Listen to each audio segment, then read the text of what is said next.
চৰাইদেউ চিনাকি ঠায়ে ঐ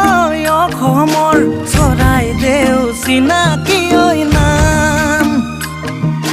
চাউলুং চুকাফাৰ আমি বংশৰে ধৰ ৰাখিম তোৰে মৰমৰে মান তোক ভাবি কেনা ঘৰ বনাইছে ঐ তোক মৰম কৰা তাতে ৰাখিব